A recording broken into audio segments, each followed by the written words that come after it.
সবথেকে সমস্যা কোনটা হয় জানেন তো? সবথেকে সমস্যা যেটা বড় কি দাঁড়ায়, অভিভাবকরা সবথেকে বেশি চিন্তায় গিয়ে পড়ে যায় আপনাদের মতন, যে আমি আমার ছেলেকে তো এইচএস পরীক্ষা দিয়ে সেরেছি, এবারে আমি তাকে কোন জায়গায় পড়াবো।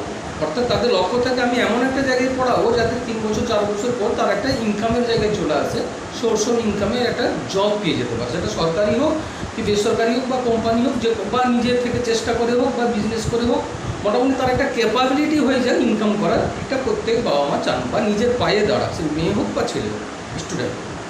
এখন কোন বিষয় নিয়ে তাকে পড়াশোনা করাবো, কোন সাবজেক্টটা নিয়ে সে পড়াশোনা করলে সে কেরিয়ারে সফল হবে, সেখানে আপনাকে 3টা জিনিসকে মেনলি আপনাকে দেখতে হবে। প্রথম যেটা আপনাকে দেখতে হবে কি, তাকে আমি এইচএসের পর যে স্ট্রিমটা নিয়ে পড়াতে যাচ্ছি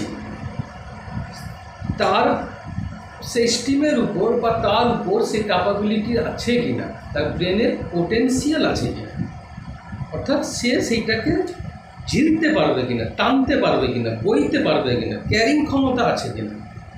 যদি মনে করেন হ্যাঁ এই সাবজেক্টটা নিয়ে ধরো কাউকে আমি ফার্মাসিস্ট পড়াতে চাইছি, টি ফার্ম পড়াতে চাইছি, কি টি ফার্ম পড়াতে চাইছি, কি মেকানিক্যাল ইঞ্জিনিয়ার পড়াতে চাইছি, বিটেক পড়াতে চাইছি, কি এমবিবিএস পড়াতে চাইছি, যাই হোক নিট দিই, তো তার সে যদি মনে করে হ্যাঁ আমার ক্যাপাবিলিটি আছে, ও নিজে থেকে অ্যানালাইসিস করতে করতে প্র্যাকটিস করতে করতে নিজেকে বুঝতে পারবে যে আমার ক্যাপাবিলিটি আছে, আপনিও সেটা বুঝতে পারবেন, তাহলে আপনি প্রথম চিহ্নটা আপনাকে ঠিক চিহ্ন কেউ ক্যাপাবিলিটি আছে। দ্বিতীয় নম্বর কি না, যেটার উপর সে পেশা নিতে চাইছে বা যাকে নির্ভর করে সে ভবিষ্যতে পেশা অবলম্বন করে এগোতে চাইছে, সেই জিনিসটার উপর অর্থাৎ সেই বৃত্তিটার উপর তার আকর্ষণ আছে কিনা, তার অ্যাট্রাকশন আছে কিনা, তার প্যাশন আছে কিনা, সেটা তাকে ভালো লাগে কিনা, সেটা করতে গিয়ে তার মনের ভিতরে একটা হবি, জোশ, আগ্রহ, উদ্যম, একটা এনার্জি ফিল ক্রিয়েশন হয় কিনা। যদি মনে করেন হ্যাঁ সেটা কি হয় তার মধ্যে বা তার মধ্যে আছে সেটা, তাহলে আপনি সেটাও 2 নম্বরটাও ঠিক ছিল। লাস্ট শেষমেশ যেটা আমাদের গ্রামের ক্ষেত্রে এসে কি আমরা আটকে যাই, 100 জনের মধ্যে 70 জন আমরা অভিভাবক যারা আছেন তারা আমরা এই জায়গাটা এসে থমকে যাই ছেলে মেয়েদের কেরিয়ারের ব্যাপার নিয়ে। সেটা হচ্ছে কি, যে স্ট্রিমটা আমি তাকে পড়াবো বলে ঠিক করেছি, তার প্যাশনও আছে, তার পোটেনশিয়ালও আছে, কিন্তু তাকে পড়ানোর জন্য যে ইকোনমিক ফান্ডিংটা দরকার হয়, যে টাকাটা দরকার হয়, যে অর্থটা দরকার হয়, সেইটা আমাদের পরিবার থেকে অর্থাৎ স্টুডেন্টের পরিবার থেকে বেকআপ দিতে পারবে কিনা, টানতে পারবে কিনা, ম্যানেজমেন্ট করে চালিয়ে নিতে পারবেন কিনা, ম্যানেজ করতে পারবেন কিনা, এটার উপর সবথেকে ফান্ডামেন্টালি দাঁড়িয়ে। যদি মনে করেন না আমি পারবো, আমার প্রচুর ইচ্ছা আছে ছেলেকে আমি স্ট্যান্ড করাবো যে কোনোভাবেই হোক, এবং সেই যে মা বাবার মধ্যেও আছে এবং ছেলের মধ্যেও আছে, খরচটা যেমন ছেলেরাও করবে, স্টুডেন্টরা করবে পড়ার বিষয়ে, এবং সে বুঝবে, অনুভব করবে যে মা বাবা আমাকে তার জেদ বশত, তাদের আগ্রহবশত আমার স্বপ্নকে পূরণ করার জন্য বাড়ির আর্থিক অবস্থা ভালো না থাকা সত্ত্বেও রাজি হয়েছেন, এবং তিনারা দিন রাত পরিশ্রম করে আমাকে যোগাতে চাইছেন, আমিও সেই চেষ্টা চালিয়ে যাব। দুজনের, স্টুডেন্টের যেমন একটা পোটেনশিয়ালিটি অপটিমাম প্রচেষ্টা থাকা উচিত, তেমনি অভিভাবকদেরও একটা প্রচেষ্টা থাকা উচিত। এবং যদি এইটা হ্যাঁ হয় কোনো কারণে, যদি সম্ভব হয় ঈশ্বরের কৃপায়, তাহলে আপনি 3 নম্বরটাকেও ঠিক ছিলেন, তাহলে গিয়ে আপনি সেই স্ট্রিমে ভর্তি করেন, তাহলে দেখবেন আপনাদের সাকসেস অবশ্যই হওয়ার সম্ভাবনা প্রবল। এখন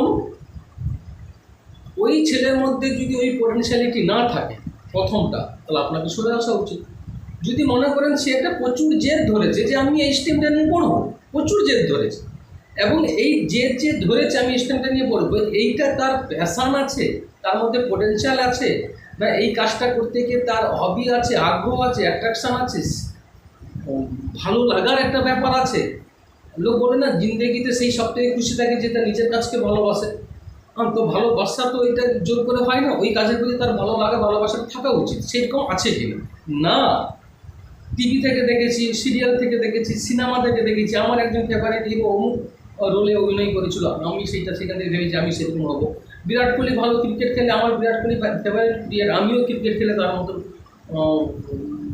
ব্যাট, গ্লাভস, হেলমেট ওই পোশাকের ছবি তুলবো, আমিও ক্রিকেটার হব।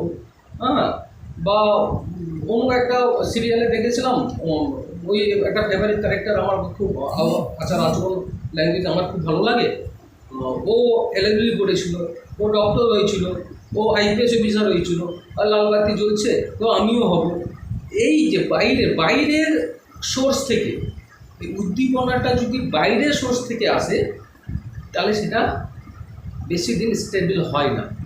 আপনি ভর্তি হয়ে যাওয়ার পরও, আপনি সেই পোশাকে নিজেকে দেখার পরও আপনি ধীরে ধীরে আপনার মাথা থেকে ওর প্রতি অ্যাট্রাকশন পাওয়া কমে যায়। কিন্তু যদি অ্যাট্রাকশনটা, উদ্যমটা, শক্তিটা ইনার হয়, শরীরের ভেতর থেকে হয়, মনের থেকে হয়, মাথার সাবকনসিয়াস মাইন্ড থেকে হয়, পাওয়ারফুল সাবকনসিয়াস মাইন্ড, সেখান থেকে যদি আসে, তাহলে ও চেষ্টা করবে এবং পারবে। আর ও সাবকনসিয়াস মাইন্ড থেকে যেটা আসে, ইনার থেকে যে জাগ্রতটা আসে, ভেতর থেকে যে জাগ্রতটা আসে যে আমাকে এটা করতে হবে, সে অবশ্যই পারবে সেটা। আপনি তাকে সেই কাজে দেবেন, কিন্তু ওইটা একটু পরীক্ষা করে নেবেন, ওকে জাজমেন্ট করে নেবেন। ও যেটা করতে চাইছে এবং প্রচুর জেদ ধরছে, তার এই জেদের ইচ্ছাটা বাইরের এনভায়রনমেন্ট থেকে এসে, সমাজ থেকে, পরিবেশ থেকে, টিভি থেকে, মোবাইল থেকে, বন্ধুদের কাছ থেকে, পেপার কাটিং থেকে, সেখান থেকে এসছে, না নিজের ভেতর থেকে চাইছে। তার মধ্যে একটা দৃঢ় লজিক খুঁজে বের করুন। যদি মনে করে যে না বাইরে থেকে এসে ও বাইরে কথা শোনা, ভেতরটা কী আছে, তাহলে ভেতর থেকে যদি তার এসে থাকে, তাহলে সে কেন এসেছে তাকে জিজ্ঞাসা করবেন যে কেন করতে চাইছিস। সে একটা উপযুক্ত স্ট্রং যুক্তি দেখাতে পারবে, আর সেই যুক্তির মধ্যে সোশ্যালের একটা ব্যাপার থাকবে, ন্যাশনালের একটা ব্যাপার থাকবে, ইন্টারন্যাশনালের একটা ব্যাপার থাকবে, আর নিজেকে গড়ার একটা যুক্তি থাকবে। যদি এই যুক্তিগুলো সে দেখায় নিজের জবটাকে চুজ করার জন্য, তাহলে ভাববেন যে ওর ভেতর থেকে এই ইচ্ছাটা এসছে। আর যদি যুক্তি ঠিক মতন দেখাতে না পারে, তাহলে ভাববেন যে টিভি, সিরিয়াল, মোবাইল, বন্ধু বান্ধব, অমুক বাইরে কোনো দিদি দাদা দেখেছে, সেখান থেকে পোটেনশিয়ালটা নিয়েছে।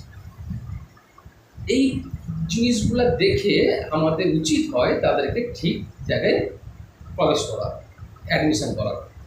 আর এখন টেকনিক্যাল অনেক কিছু জিনিস বেরিয়ে গেছে। আপনি যদি পারেন তাহলে আপনার ছেলে মেয়েদের একটা DMIT বলে একটা টেস্ট আছে, ডার্মাটোগ্লাইফিন মার্কেটিং ইন্টেলিজেন্স টেস্ট, সেটা করিয়ে নিতে পারেন। তার মাধ্যমে আপনার ছেলেদের ইনবর্ন পোটেনশিয়াল কী আছে, ইনবর্ন ট্যালেন্ট কী আছে, আপনি জাজ করতে পারবেন। তার উপর ভিত্তি করে আপনি কেরিয়ার পছন্দ করতে পারবেন। এই একটা ব্যাপার।